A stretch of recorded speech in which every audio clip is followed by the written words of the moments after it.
It's the Indie Review Show. I can't believe it. How's it going? I'm surprised. I know. I'm shocked. Hey, Idaho Star is back with us. That's cool. Awesome. And Jim. Hey, Jim. I'm pretty excited. Jim said the cartoonist we're reviewing tonight is his favorite, one of his favorite cartoonists of all time. So, oh, cool. I hope I do him justice. So, yeah, that's awesome. Yes. Yeah. So, I'm Corey Kerr. And I'm Joshua Kemble. And this is the Indie Review Show. This is the series where we review the best of indie comics and other media like movies, television, cartoons, books, and did we mention comics? Even though we've only done comics. Yeah, pretty much going to be doing a lot of comics. The idea is that we're pulling back the curtains on our inspirations, and Josh and I have been and are professional illustrators, cartoonists, animators, graphic designers, and we've taught at the college level. And we're getting into the things that inspire us. All right. Yeah. And we're changing up the format a little bit. This is the second or third show where we're doing it a little bit differently. And I think you're going to continue with kind of like a more narrow approach to tonight as well, right? Yeah. 100%. Cool. So before we jump into that, let's do plugs real quick. Do you want me to start? Yeah, that sounds good.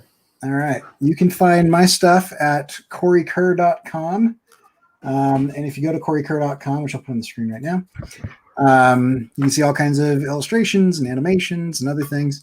And soonish, maybe tonight, depending on how much I get done in the after party, I'm going to put up some new stuff on Instagram that I just got finished that I'm kind of excited about. So it's going to be some assets for the new video I'm working on. So I'm going to see if I can go in and kind of like pull things apart so that people can kind of see like how I layer things for animation or whatever, if you're doing different things. So check that out. And if you're not following me on Instagram, go do that.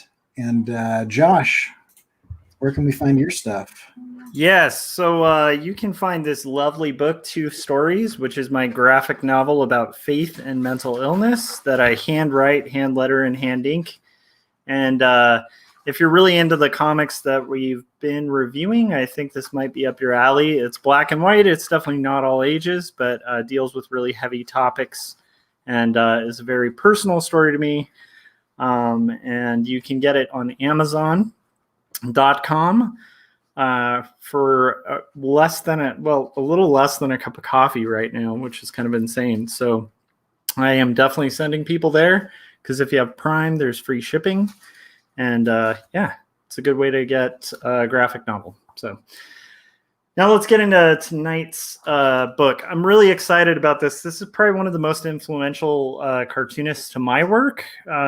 This definitely got me into slice of life comics. Daniel Clowes started publishing a comic called Eightball in like 1989, and it featured a bunch of short stories, some of which kind of were sequential and continued on, some of which have been made into films like Ghost World and Art School Confidential. And this is the first collection that I'm going to go through, and it's a lot of his earlier work. So this is like him as a fairly young cartoonist, like early on. And so I think it'll be pretty exciting. Let me see if there's some highlights that I should probably throw in there. So let's see. Clowes' work first appeared in Eightball. Like I said, it's a solo anthology comic series published by Fantagraphics. Let's see here. Clowes on his first masthead, just to give you an idea of what kind of work this is. It's definitely not all ages. There's a little bit of nudity. I've blocked it all out, so that shouldn't affect the viewers, but still be aware, like this deals with kind of seedy stuff. And his self-description of it is an orgy of spite, vengeance, hopelessness, despair, and sexual perversiona. And so it lasted 23 issues and ended in 2004. And now Clowes has continued by basically doing singular graphic novels, which didn't really exist at the time. The graphic novel prior to that was mostly seen as like a collection of earlier work. He's won over 24 awards, and let's see, all of his serials have been collected and released as graphic novels. Okay, so these are the things that I really want to focus on with Clowes as we go through this. First off, like, look at this beautiful color. Like, his color choices, a lot of it's in black and white or one tone, but he has definitely got like a golden age vibe to his color palette, always choosing very flat colors, very muted tones, and juxtaposing them very beautifully. Let's see. So things I'm going to focus on are story choices. Clowes tends to pick these like quirky, lost mid-century modern settings, and focuses on strange, kind of forgotten people. And he focuses on characters that are oddities, outsiders, characters that kind of feel like they were born in the wrong time or with lost, hopeless identities. As we're going through it too, we're going to pay attention to the inking. I would say Daniel Clowes is one of the best inkers alive. Faces. Clowes, as you can see on this, I mean, this is a Halloween mask, and we'll get into the story this has to do with. But he draws, every face he draws is like a hideous portrait of like insanity. It's crazy. He finds kind of like, yeah, and a lot of his characters kind of start looking like a Don Knotts type character, which you'll see kind of repeating throughout. He's very fascinated with like early 20th century, and it shows in his caricature. And then paneling, and I would say mostly his paneling story choices. He tends to focus often on quiet moments. A lot of it pays attention to the things that most people would usually leave out of frame. And he has really strong acting from his characters. So I'm going to go through some of these stories fairly quickly. And then some of them, I'm going to go, one of them in particular that I feel highlights, this is a collection of 9 different stories from Eightball, but there's one in particular that I really want to focus on. And all of this is hand lettered by Daniel Clowes as well. So there we go. So you're going to notice the retro hand lettering, the ink control, the golden age style that's going on, and the bizarre handling of cartooning faces as we go in, and panel framing and short poignant stories that are slice of life, kind of highlighting oddities. So here's our table of contents. Again, beautifully hand lettered. And then we'll kind of get into caricature. So I'm going to just go through this, and we're going to kind of explore and enjoy the artwork. I just want to say, like, starting with a wide shot of a car like that and then going to a side shot, like that kind of cinematic, like, control over paneling and pacing where you have no confusion about where you are with the characters is pretty common with Clowes, as well as like things like that rim lighting, just like perfectly situated so that there's perfect clarity. His earlier work definitely, this is a good starting point for Clowes because his earlier work definitely diverges to a lot of caricature. Like you'll see these giant heads on somewhat realistic bodies. And I think a lot of this is influenced. He started out like in comics, I think, illustrating for Cracked magazine when it first started up. And so you're going to see a lot of that, like kind of traditional, almost Mad Magazine style of caricature. So this is a lovely example of Clowes' stories. I'm just going to kind of roughly go through it. So we're introduced to Mal. He's a divorced graphic designer, quit his job to do caricature art full time because he's really passionate about doing caricatures. And hated doing just graphic design. So he now spends his days traveling to different conventions in obscure counties. And we're going to kind of have like a little adventure at one of those called the Twin Lakes Craft Festival. And this is pretty much this guy's life. He's this aging man who travels from convention to convention. Oh my goodness. To draw caricatures.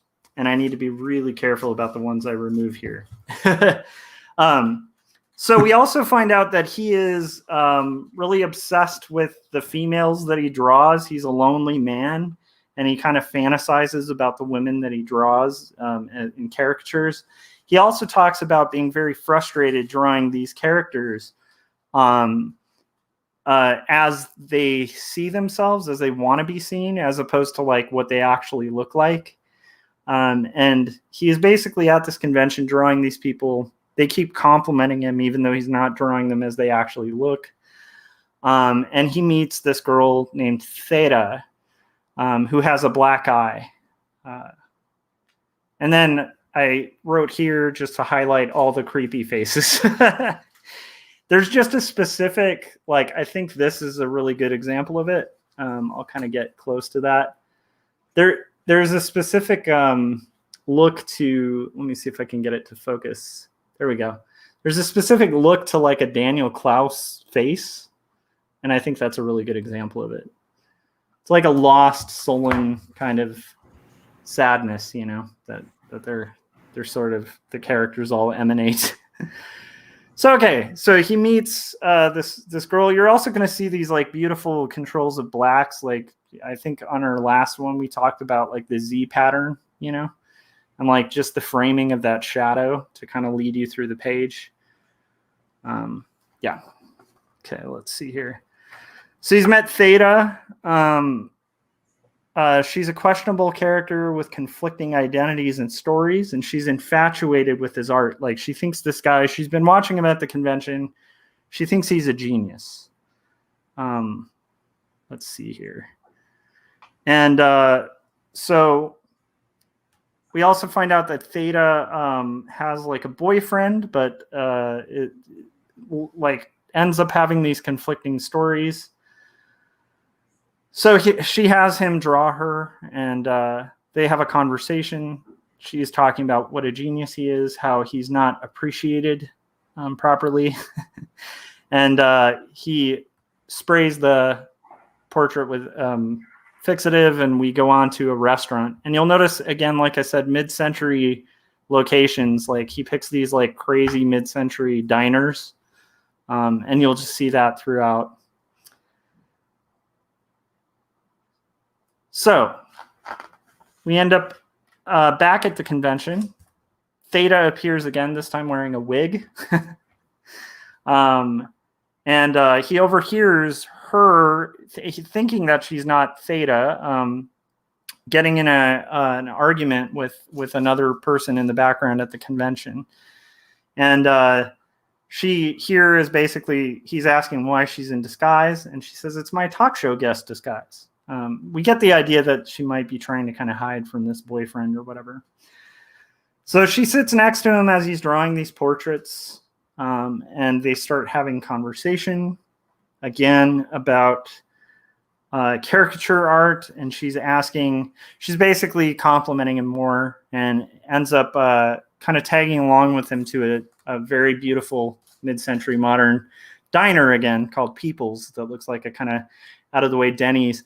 And I would say, like, I can totally see why Jim like loves this artist, because it reminds me, like, Jim's work reminds me a lot of Clowes in the sense of his choice of like locations and characters. He'll choose kind of quirky, weird, you know, outcast characters and kind of make them the main character, you know. And I think that's definitely something that Clowes has been doing really well for a while, you know.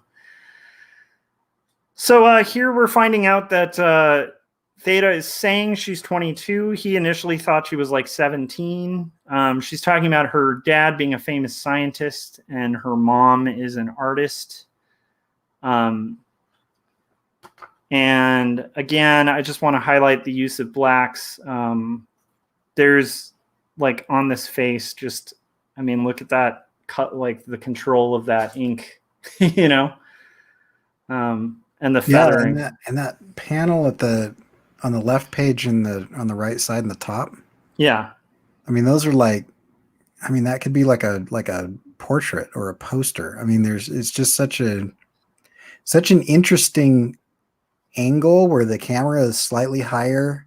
Yeah. You don't typically get that level of like cinematic camera work in comics. It's a really, I'm trying to understand what makes that so different, because you get a lot of talking head stuff, but there's something about this that it does feel like you're looking at it through the lens of a TV show or movie. It's interesting. Yeah, and I think there's just this sullen look to the way he draws faces. It's like this disconnected, almost deadness to these characters, and they always have some weight, to their cheeks, and very prominent teeth. He just draws portraits in this strange way, and it's just fascinating, But yeah, it definitely influenced a lot of gig poster artwork too. So. And actually he made a bunch of gig poster artwork as well. Okay, so they're at this diner. They're having this conversation. She starts revealing, and the thing that's interesting, and this is what I love about Clowes, is he's very subtle with his storytelling, where you instantly get the sense that this girl just tells like 50 different stories, and she's kind of trying to impress him and like feed his ego. But her story kind of conflicts enough to where it's very unreliable. She's an unreliable character, where she'll kind of say something about, like why she's in costume, or like she says that the guy she's with was her chauffeur, like just some very strange things. So they end up having this conversation about art, and she talks about how her father's in the fine art world. She can't stand the fine art world. And that's why she admires what he does, because it's so down to earth and it just is real art. And she encourages him to draw a real portrait of this guy who's in the restaurant. And he kind of is like, well, I don't know. I feel bad. I'm tired. And finally he's like, okay. And he draws him as the guy looks, with a very realistic caricature of him. And then the guy walks over and is like, hey, and gets really mad and is offended at this caricature, kind of reinforcing this whole idea of that. So they decide to head out. And now we have, again, there's just this like ongoing mid-century modern kind of aesthetic. Even the car choices that he uses, like an old Woody. We also find out that he has no residence. He just lives in different hotels that are near where different caricature artist gigs are, like for conventions. So he is going to take her home, and she basically says, I'm not going home. I'll just stay the night at your motel. And so he takes her to his motel in this crazy, again, mid-century modern, just this crazy, seedy inn. If anybody out there is single and a woman and a man is taking you to a hotel like this, leave. But don't go to that hotel. But I love it. And I love, like, the thing I love about Clowes is that just like that hotel sign gives you everything you need to know about this character who's living here. About kind of the desperation of an artist who would be living in like these shady motels, like mid-century modern hotels that once were really extravagant and now are kind of decrepit. So anyhow, they end up talking more, and they're talking about their love of old movies. She starts talking about how she works. She worked at a nightclub. And gets paid to go to nightclubs. Again, just kind of these conflicting stories. And then she talks about somebody on TV, like, I've met her, she's a crackhead. And they hold hands. And after they hold hands, she kind of freaks out and admits that she was like raped as a child, and then disappears to the restroom. Keeps flushing the toilet. He thinks it's to get his attention, so he'll look. And he at this point just kind of like, I think, come to sanity, as much as he's kind of a dark, seedy character, and I think he has no intentions with this girl, because I think that brought him back to reality, that this might actually be like a 17-year-old and not like a mature, adult. And so he thinks that she's flushing it to kind of get his attention so that he'll look, and he's not looking. And she curls over, says, "There's something wrong with your toilet," and then goes to sleep. And then he, in his, while she's sleeping, kind of has this daydream of like driving, and possibly being a couple with this person, like, maybe they'll get married or something. And then he remembers he ripped up the drawing that he drew, and then is remembering like what looks like his mom saying, "Why are your people so ugly?" So the next day they have breakfast together. I have to be careful removing some of these, but this one's fine. So they have breakfast together in a diner. Again, the staging is just really clever. I love this transition to the next day being a circular panel. This sequence too is just like the control of the blacks, and the hand lettering is just pretty incredible. And I like that he's in a much fancier car in his daydream. Exactly. Yeah, they're in like an old timey, I think that's those round ones that are in those cars with rumble seats, so yeah. It's like a 1920s fantasy or something. And you'll notice this too. This is an ongoing theme with Clowes, where a lot of his characters are kind of stuck in a fantasy or stuck in the past. And not like nostalgically or like ironically, like they literally want to live in the past. So they have an awkward conversation in the morning, and then she kind of takes away, or takes off and walks away. And he's stuck at the convention drawing people. He draws a happy kid. It has this on-running thing that he keeps getting a bloody hand from like drawing so quickly. So he usually wears Band-Aids. And this time he didn't. So this drawing of Jimmy is like covered in blood. So here he draws. He is just feeling like he's sold his soul.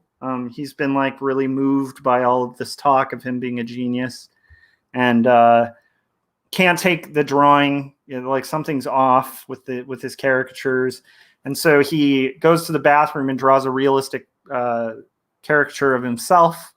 And then basically heads back, like asking if she's seen that girl, and the receptionist hasn't. So he heads back again to the convention. There's a small crowd waiting. He draws. I'm gonna check this one. Okay, that's good. He ends up drawing a few of the people in line with terrible caricatures, and they get furious and leave. The whole line leaves, and the guy says, "That's not right, man. That's not right." So finally, he gets back to the hotel. He's starting to feel just like a fool for being this guy who thinks he's an artist, who's a caricature artist, really, and feeling terrible about himself, but starts thinking about like, the only way I'd ever make it as an artist was to limit my audience to stupid people. And then he gets to the toilet and you realize there was actually like the girl was not pretending, like the toilet was actually broken. And you see little pieces of his paper and poop in the toilet. And basically it ends with him saying, the only sound I could hear was a baby in the next room outside. The car was loaded and running, breathless, soaring, and I just sat there staring ahead at my sorry reflection. So it's like this little portrait of this kind of pathetic caricature artist. And that is Daniel Clowes. So that's the first. I'm going to zoom through some of these a little quicker. Blue Italian S-word is basically this one. I'll just kind of give a rough idea. It follows this guy, Roger Young. This is done in a much more, this is one of his earlier ones. a much more kind of cartoonish style. You can see he's like simplified characters a lot. And this follows Roger Young. He's an 18-year-old virgin, and this just kind of goes through his exploits with his different roommates. He's this character that kind of ends up, he's into punk rock, and we kind of wander with him through the big city in the fall. We meet his weird roommates, and follow some of his fashion choices, music choices, get a slice of life picture of the city filled with homeless people, and an overwhelming fear of like nuclear destruction in the draft. And the thing that's interesting about this story is it starts off like a kind of slice of life. Like he's a young man who's 18 who is looking to lose his virginity at the beginning. And these stories all kind of lead to where you think he's going to meet someone, and that's what the story is going to be about. And it just ends up being about his roommates, his failed attempts to impress girls. It proceeds like you're going to get a tale of his first time with a girl, and then it ends with like one sentence about him getting laid, and that's it. So it's a slice of life, kind of Holden Caulfield-ish story. And he ends up being this kind of plastic character that sort of takes on different people's personalities in order to try to impress women, basically. So that's story 2. Not the why I zoomed through that. It's like if I had to like star these, I'd give that like 1 star. Not 1 star out of like just out of comparatively to the other ones. This story is insane. And this is the one I really want to focus on here. I feel like this is Clowes at his strongest. So we start with Yerkes. This character we meet as Yerkes. He's at a barber shop. The barber tells him about the great barber wars of the 1950s. And he's telling the story about these like rival barber shops. And he's this kind of nutty looking barber. And I just realized is that actually better or worse without the light? Both are fine. Let's see. Might be better with the light. Yeah. Light seems a little bit better. Okay. So we get this crazy barber. Again, Daniel Clowes just is the king of drawing kind of creepy people. And he's telling the story of these dueling barbershops, and suddenly, Yerkes realizes after hearing this story that makes it pretty clear this guy is like mob connected. And we also find out while this story is happening, Yerkes, our main character, feels like he's being followed by like these 2 guys who are staring at him through the window. And by the way, this is one of Clowes' stories. Like I love when he does this. It starts off like a slice of life and then proceeds to be the most bizarre, just sort of waking dream kind of surreal story. And you'll see as it goes. So 2 guys are tailing him in the window. He realizes, oh no, I forgot my wallet. I can't actually pay you for the haircut. And the barber reacts like completely distrustingly and says, I'm going to have to keep your shoes and your socks. Just tell you come back and pay me. So then we go to Yerkes and just check out this beautiful, again, Daniel Clowes panel. It's just like the color choices, that yellow against the solid purple background. Like it's just cool. Insane. And the control of the black and white line art. So anyhow, so the barber's convinced he's not going to pay. Just look at this feathering too. And the color, like, yeah, I mean, just the line too is just incredible. So anyhow, so he leaves seeking a place to cash an out-of-state check. So we find out that he's actually not from here. And he ends up walking just by happenstance through his old neighborhood. So I guess this is a neighborhood he grew up in. And as he walks by there to the check cashing place, he realizes, like, wait a minute, I'm not here to cash a check. Like, this is actually like where my dad's old office is. So he goes upstairs into his dad's old office, which is for rent. And we find out that his father's office has a picture of his dad with a family he's never met in it. We also find out that his father has passed away and nobody's been in this office to like clean it up because it's covered in bugs and rats. And so we're hearing these strange rats, and he looks at an unsent postcard with a picture of the Statue of the Republic that he used to call the Gold Mommy when he was little. So he puts that away, and he hears these rats behind him. He turns around thinking they're rats, and looking at them more closely, they don't look like rats. They look more like piglets. It starts getting more bizarre, right? And it begins to so it begins to occur to him that everything has some kind of deep personal meaning. But there's all these tiny bugs that have kind of infested the room and are starting to crawl all over him. So he gets out of there because he's covered in bugs. He feels like he's covered in bugs. And as he's leaving, let's see here. Let me make sure. Okay, cool. He goes across the street to where his old house was. And it's this place called the Salty Dog. And he ends up finding his sister working there. And he feels like he can't really talk to her because he's itching from the bug bites, and also because he's worried about her manager like getting her in trouble. So he just kind of makes small talk about he basically asks about his dad, and his sister says, I don't even remember what he looks like. And then he kind of starts feeling the bugs itch, so he walks away. Or you kind of see, I don't know. I love the way this subtly just gets more and more insane.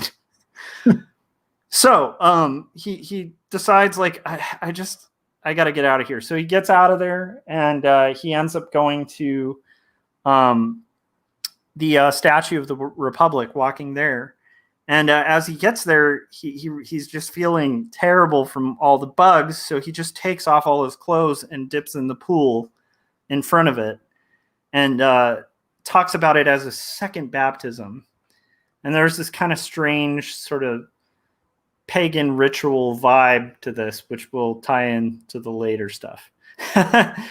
So he ends up under the water and feeling like a different person and wonderful until he comes up and he's covered in all of this debris that's in the pool.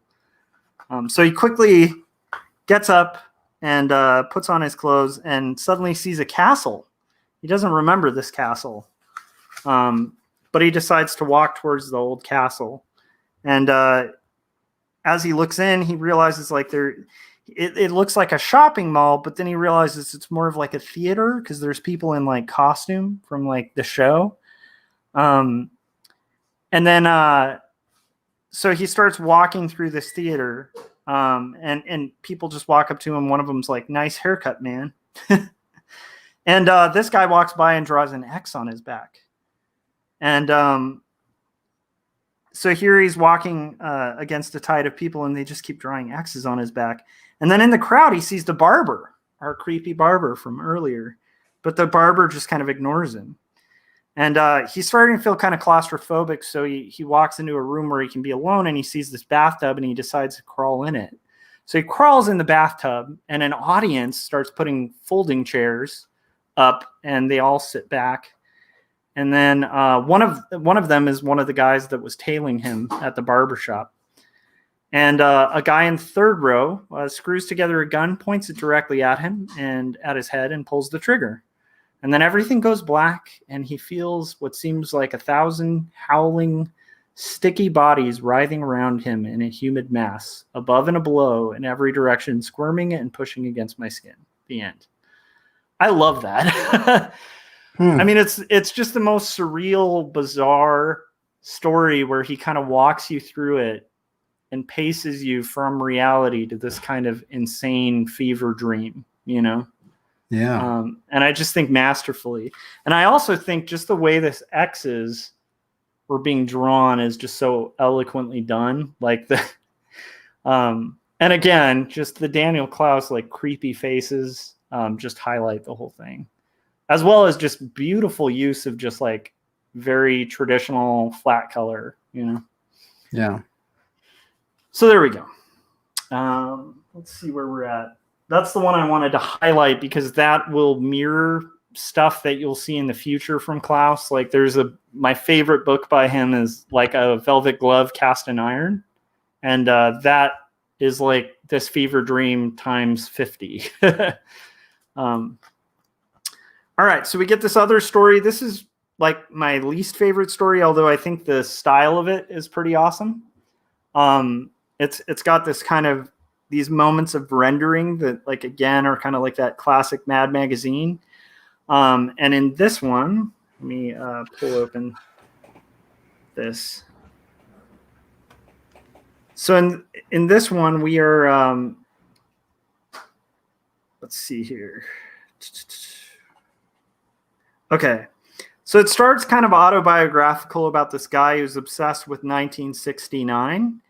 And it proceeds where he's in constant contention with people who like nostalgia for like the novelty of it, but he keeps like ruining relationships with people because he actually loves the things that everyone's nostalgic about. So it goes through like him losing a girlfriend because he's into this strange like porn from like 1962, and they meet the writer, and the writer's really creepy, and she gets thrown off by it, and he feels like she's just shallow. And it's just kind of that, like, he gets mad at liberals for stealing his girlfriend, judges different people's tastes in music, and he's just kind of this baby-faced, like, angry dude who kind of goes through this whole story. And I do love this last panel, where he kind of says, you know, he wants to go back to the idea of freedom and nostalgia, and to him, like, the real story begins in this the first day of 1967. Suburban barbecue guests drive home still holding martini glasses. Swingers Frug or Freddie as teenage girls sing along to scratchy 45s played on cheap record players. Fathers lecture that no good Romeo hoodlum. As singing continues, loud and out of tune, the record plays over and over, volume increasing. So he's like this kind of hipster without a tribe who sort of wishes he lived in an era that's bygone. So that's another one. And again, I love the almost like gouache quality, the hand painted quality to this. It is hand painted, but it's like I just love that look to the color holds and stuff. And I love that he has that variety of style, although you'll see this a lot less as Clowes, you know, matures as a cartoonist. So it really is traditionally painted? The backgrounds it's like a mix of flat colors and, yes, like traditional painting, then color seps. Like, and I think all of the coloring on this, because of the fact that this is the late 80s and early 90s, was still like hand cut. They have an artist edition Daniel Clowes book that kind of shows some of the coloring processes, and it's pretty awesome because it's like a very old school cell shading style. So that's pretty impressive.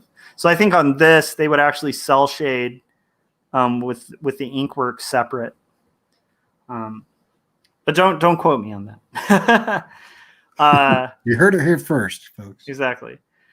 So all right, so we this is a kind of sweet story, but it's also creepy. And I love one of Clowes's other things that he focuses on is like early adolescence and like the confusion of it, where you have kids at that age where they want to be kids and they're into kid things, but they also have like insatiable desires and strange things happening where they want to be adults, but they're kind of stuck in that in-between phase where they're still, you know, like enjoying things like the circus, but at the same time thinking about girls, you know, like, and so that's what this story kind of ends up being. It's about this kid, and let's see here.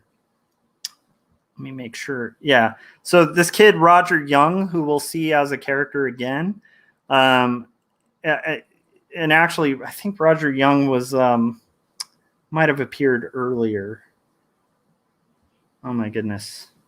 Yeah, so Roger Young's the kid with the roommates that we read about earlier. But this is him as a 13-year-old on vacation with his grandparents.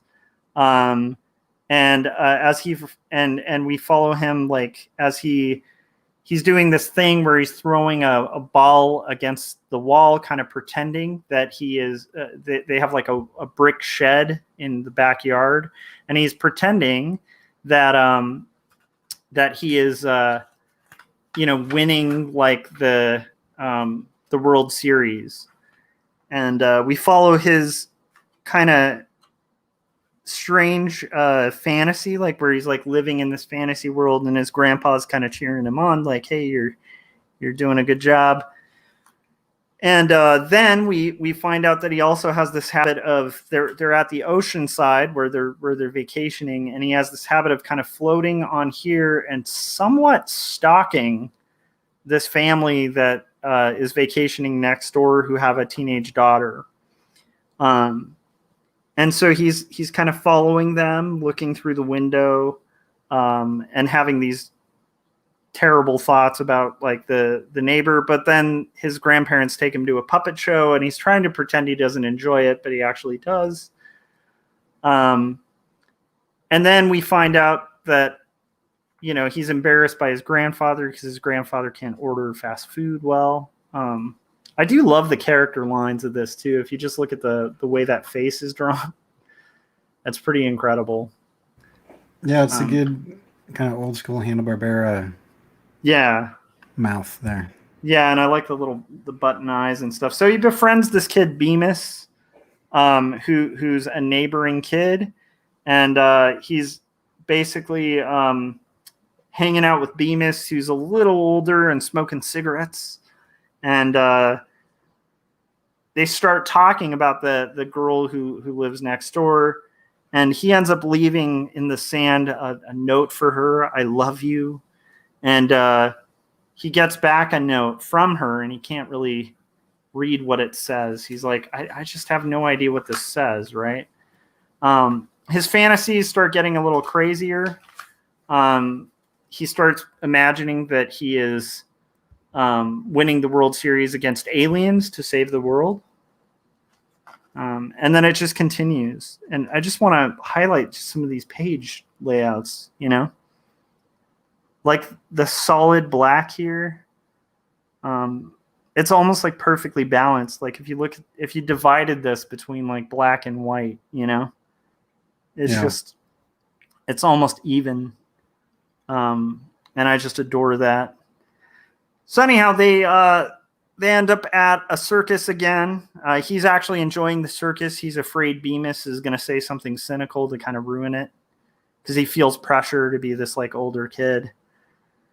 And again, they get to the beach, and they see this girl that they're obsessed with, and they also notice that like there's another message that was left for them in the sand. And so he's like, Bemis decides like, I think this is what she was saying. Like, I think she was saying looking at Chica or Chich. And then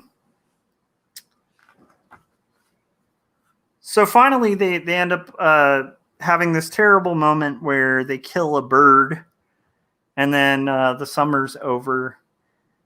He goes to kind of see if he can find a last message, and finds his grandpa. His grandpa and him have kind of a moment on the beach. And then we finally realize like he does know what the sand is saying, which is, "What the F is your problem?" But he says, and I love this unreliable narrator thing that he does, where he says, "But it was just as impossible to read." And then it basically talks about him, leaving that place for the summer. So, and kind of having issues later on in life with like living in a fantasy world. So, all right, where are we at? Immortal Invisible. This is about a kid going trick-or-treating. David Carmichael goes trick-or-treating to areas that aren't likely places that anyone would ask for candy. And he's basically he's basically going to be seeking meaning, regretting his inability to make friends and his distant parents. And after his rounds, we'll get into it. So we follow him.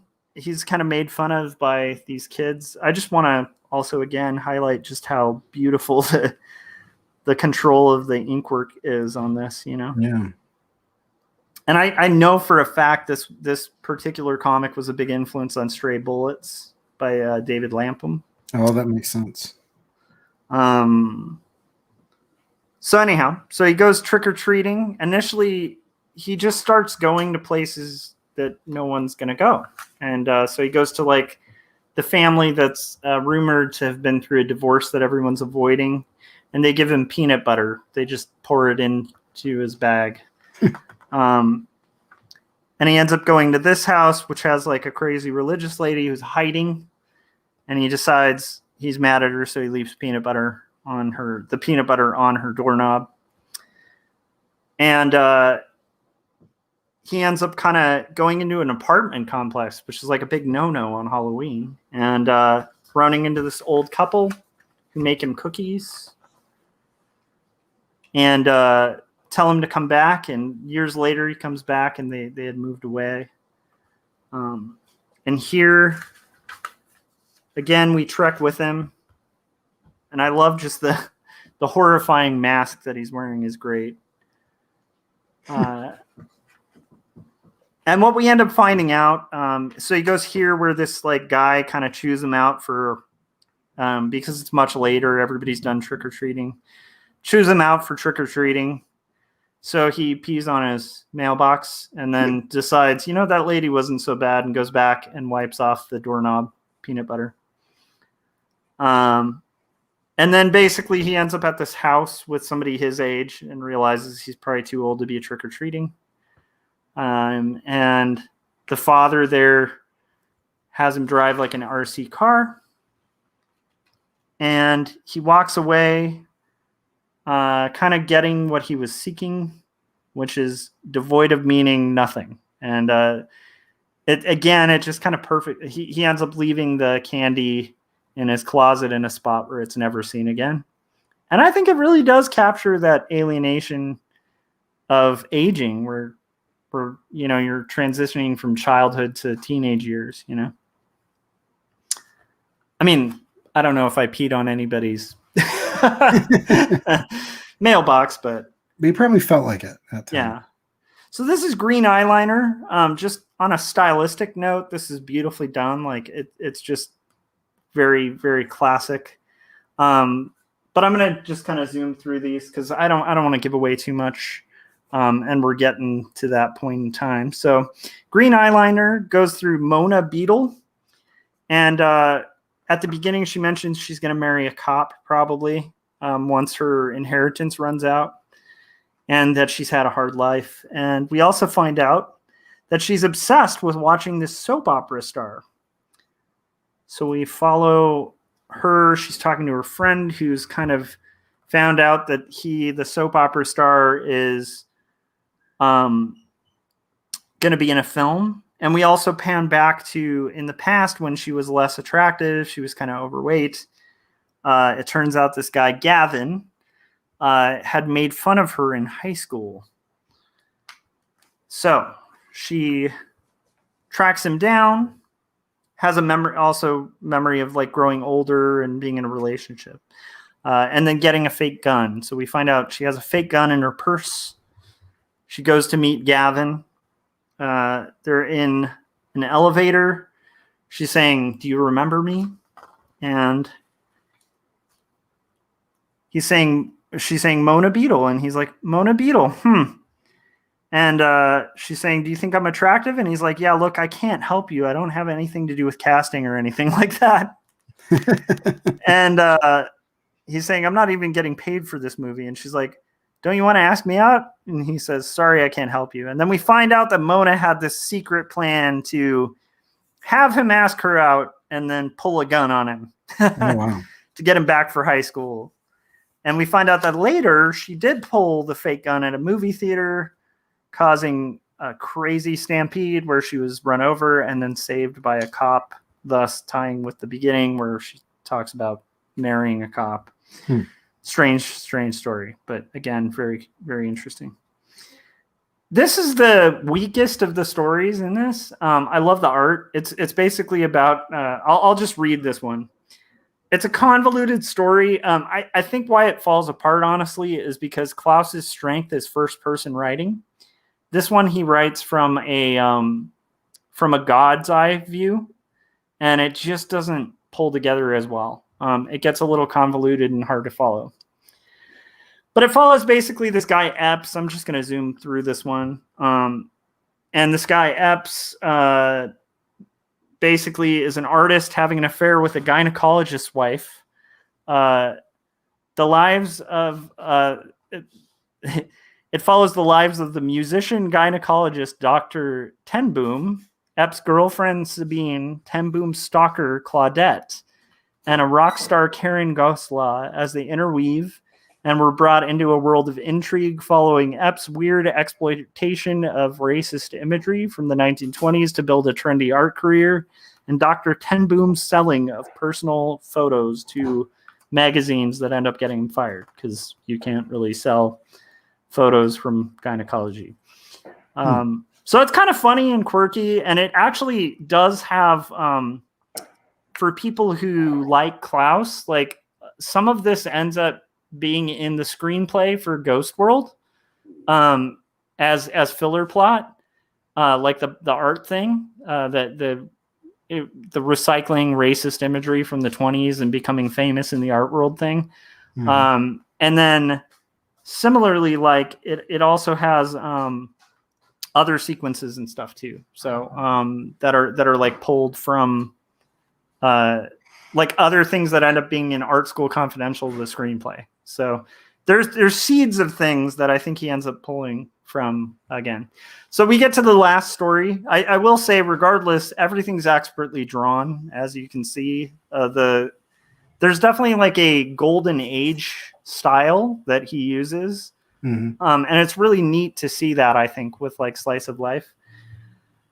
So we'll get to the last thing that Clowes is really known for, which is he is one of the first guys to riff on superheroes as real people.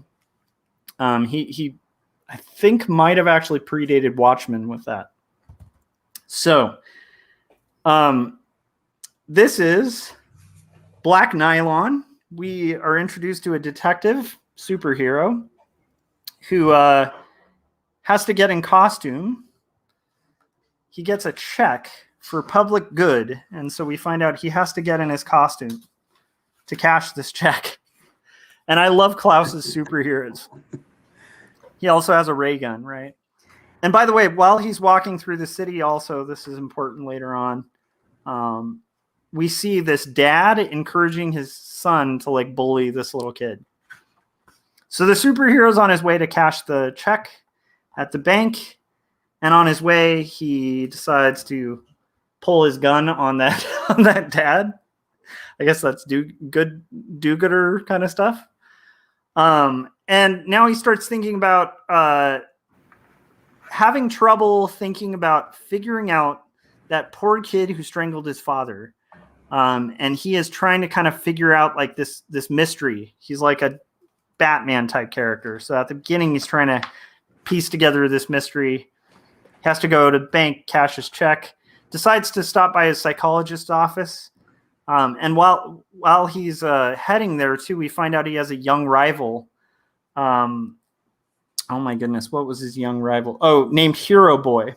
So he goes to a shrink only to find out that his shrink is cheating on him as a not you know, they don't have a relationship, but like she is being a shrink for his rival, Hero Boy. Yeah. So he leaves distraught, and he feels like I've got a few tricks of my own. So he's like, shots fired. Hero Boy has now offended Black Nylon. We also before you turn the page, I want to point out the first, second, and fourth panels are really interesting in the way that they do that. So we kind of like pull back. Yeah. And the way he draws that gun is like the most, like, if you look at his left arm, his non-gun arm, Yes. it's like the most lazy, Yeah. kind of just like Stiff, haphazard, robotic. like I'm just kind of going through the motions, and it's the same way he rings a doorbell. Totally. I love it. So good. I love the stiffness of him as a character and the Yeah. awkwardness of his outfit too. It's so great. Even here where he's like tucking in his costume into his new belt. Anyhow, there's a lot of humor to this. So he decides, like, you know what, hero boy, you're stealing my shrink. I'm going to talk to this lady who's a groupie for superheroes, and I'm going to get her to like seduce you.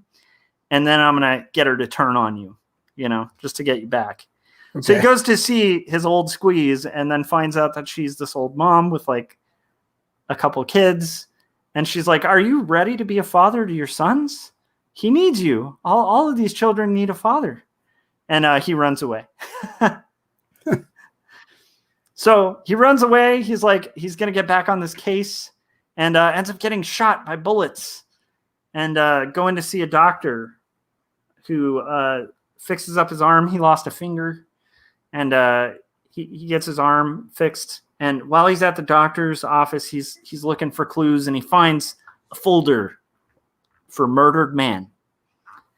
And in that folder, it talks about a cave. And in the meantime, he gets a call about a superhero show deal that's got a episode guest spot with possible spin-off potential. So he needs to be on a flight first thing tomorrow morning. So now he's like, okay, I have just enough time to like go to this cave, check it out, solve this mystery, get on that flight for this cool deal. Gets to the cave, he finds tortured victims in there, decides to put them out of their misery, kills them all, leaves the cave, and ends up getting shot in the face, and his hand gets blown off, and heads up, Captain. Who else? It was Hero Boy. And he says, I've got you all figured out, Grandpa. Don't you ever F with me. And so he's laying there with no hand, eye shot out. And then it says, so here I am today, all fixed up with these new infrared goggles and a mechanical hand that could crush a man's skull like a beer can. And all I really want to do is disappear. It's not so easy, believe me. I wish I could just erase myself from the background and let somebody else figure it all out. So it's like a slice of life of like a very dissatisfied, I don't know. I think Clowes was one of the first to do this with superheroes. Yeah. And it's kind of neat that kind of happened. And it's definitely had an influence on a lot of comics. I also just love his superheroes. They're all very Adam West, but they're like a very dark Adam West. Yeah. With very corny ray guns that definitely look like they're from, you know, a 1950s sci-fi. So yeah, so that's a little taste of Clowes. That's his younger work, some of his earlier work, but yeah. Yeah, that's interesting. When did that come out? So this is from this collection. Let's see. There's got to be a date. This collection's from 94 to 98. Yeah. Gotcha. So that's interesting. Yeah. Yeah. Okay. Well, I think it's time to balance the books. So let me click over here real quick. Oh, what happened? Here we go. Share screen. Sorry, I should have had this already ready. Okay, so if you go to audibletrial.com/IRS, you can get a free audiobook. And I just finished the 8th book of this series, not including the novellas, but it's called The Expanse. And there's a not as good TV show that's been based on it. It's an entertaining TV show, but I feel like the book is better. I'm like one of those guys that the book is always better. But The Expanse is really fascinating. And the 9th book is coming out The ninth book is coming out in December, I think, and that'll be the final book. And so it's a sci-fi book where it's in the future. We've ruined Earth. There's people that are living on, like Andrew Yang finally got his dream. There's people that are living on what they call basic.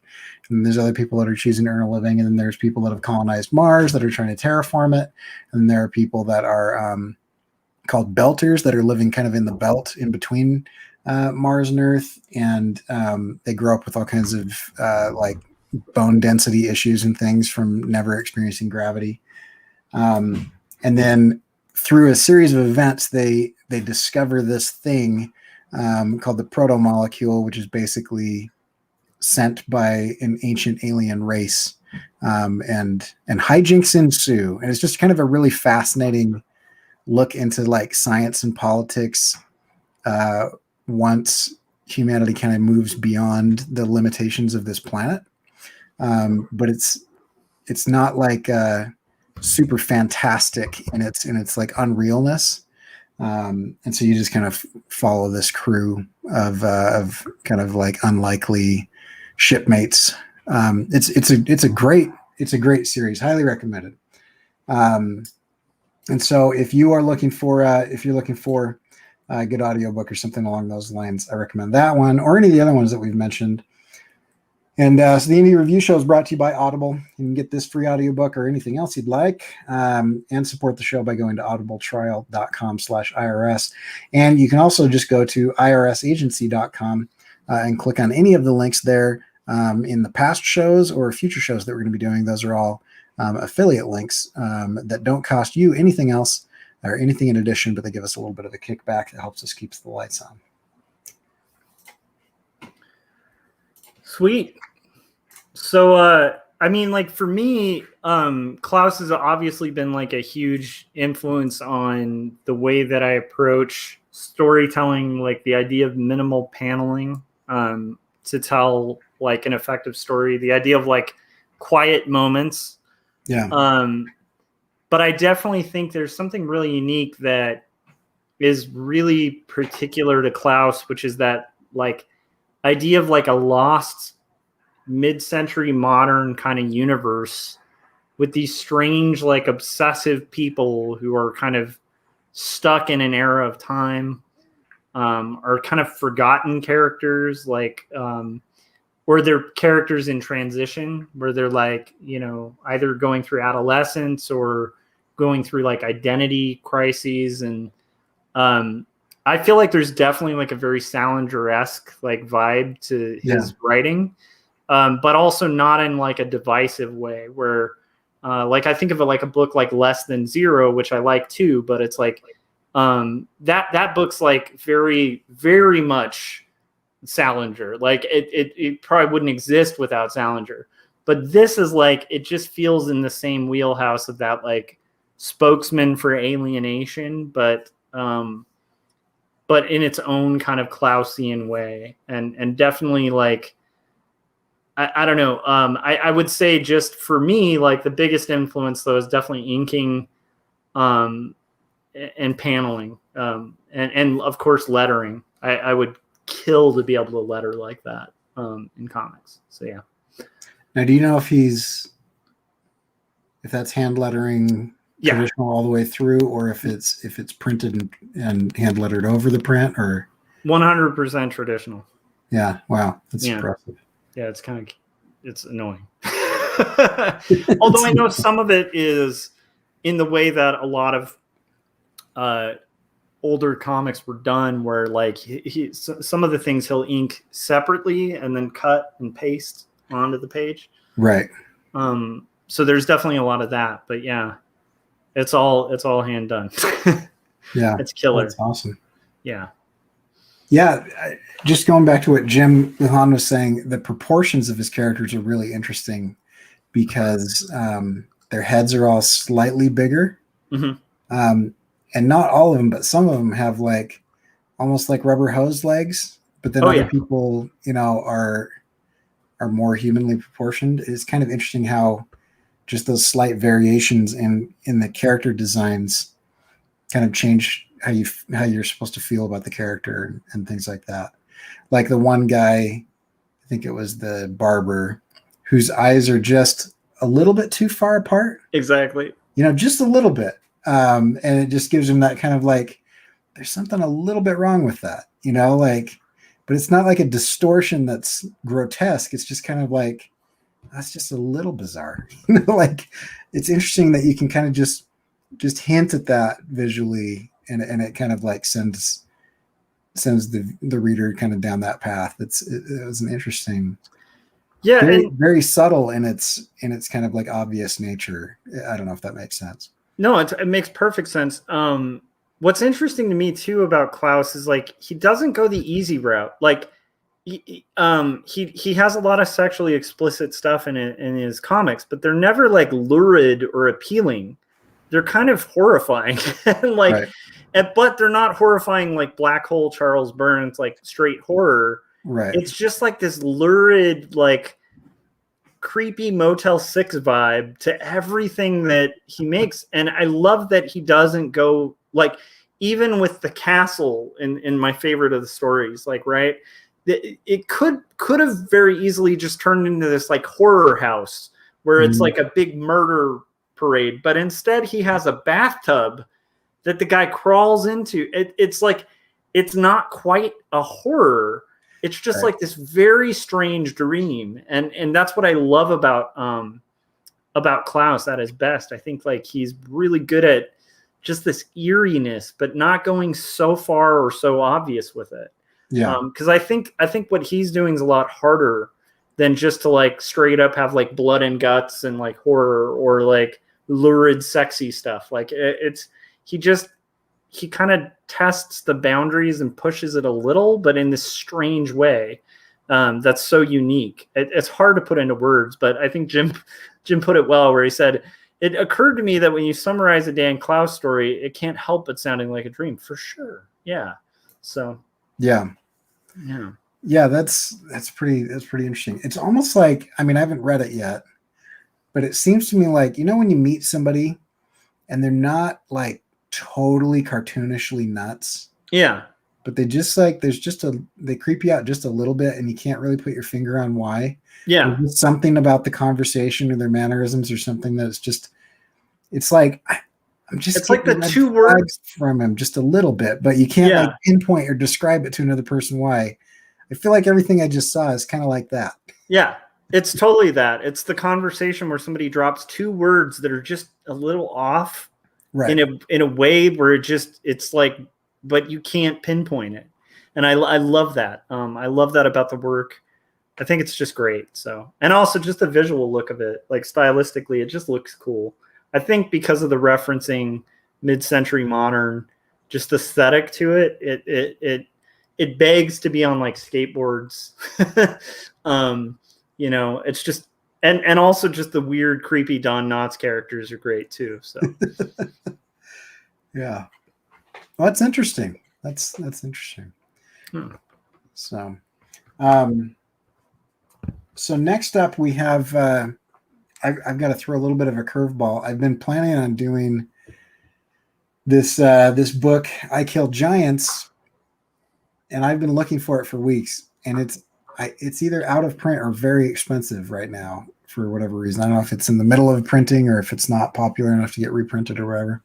I can't find my copy, so I'm going to have to switch that up. So if you want to know, here's a hook for you. If you want to know what we'll be doing next Monday, then you got to check it out on irsagency.com once I figure that out, because it's not up right now. I was just looking through and I was like, I thought I had given myself enough time to find it, and I haven't been able to find it. So anyway, so to be continued. But this book kind of reminds me of Gutsman comics. Have you read any Gutsman comics? No.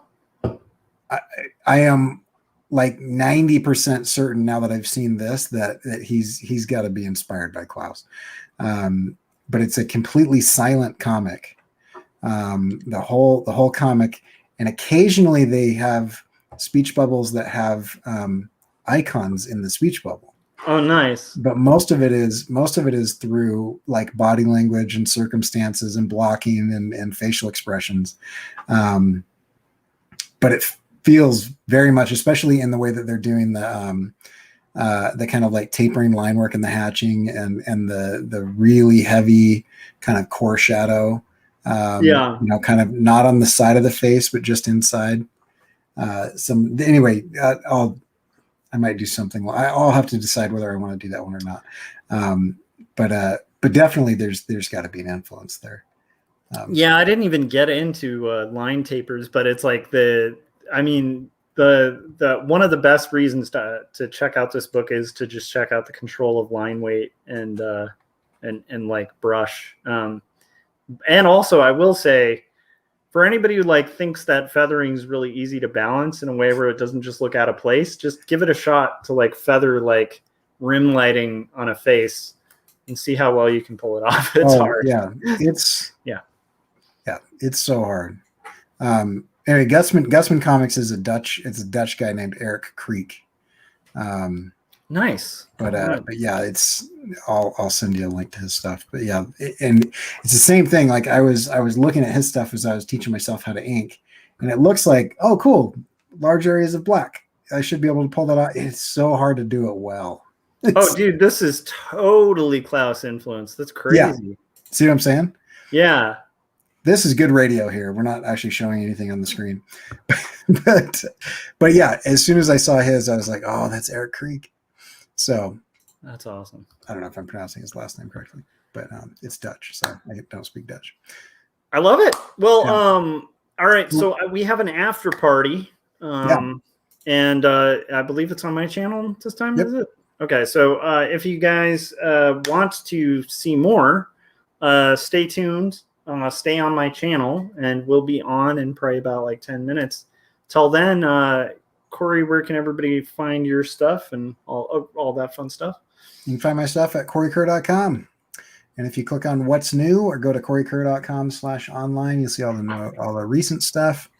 I'm going to be posting things to Instagram as long as Instagram allows me to continue posting things, since Instagram is slowly shifting to be a TikTok knockoff.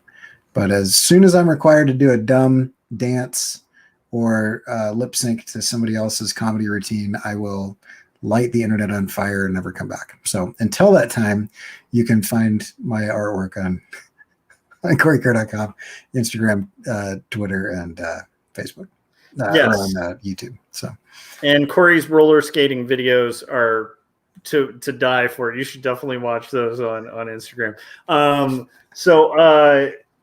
Two Stories, Joshua Keble on Amazon. If you haven't yet, go pick up a copy. We'll see you guys on the after party.